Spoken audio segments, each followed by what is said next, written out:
વસ્તુ કાનમાં એવું બોલી કે હવે હું તને હેરાન નહીં કરું, પણ આ છોકરીનો જીવ લઈને હું જઈશ. 2 દિવસથી એવું કહે છે કે રક્ષાબંધને આવી હતી અને રક્ષાબંધને જઈશ ને આનો જીવ લઈને જઈશ.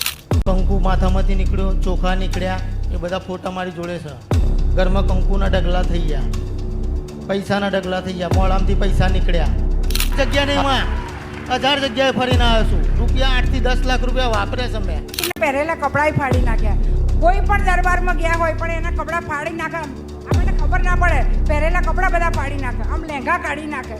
બિલકુલ નવસરી થઈ જાય છોકરી. મારે દુપટ્ટો ઓઢાડીને ઘેર લાવવી પડે. બેહાડી તારો દીવો તારા ઘરેથી લઈ ગયા છે અને માતા બેહાડી છે તા ઉભરીને એવું કે અસલ મારી ભક્તિની માતા હોય અને માં કાળકા તારી ભક્તિ મેં કરી હોય ને તારો ગુનો કર્યો હોય ને તો માં જે હેડ તો તને લેવા આવ્યો છું મારી પાછળ આય અને 140 વર્ષની ડોશી બની ના આવું તો મારું નામ મેલડી નહીં.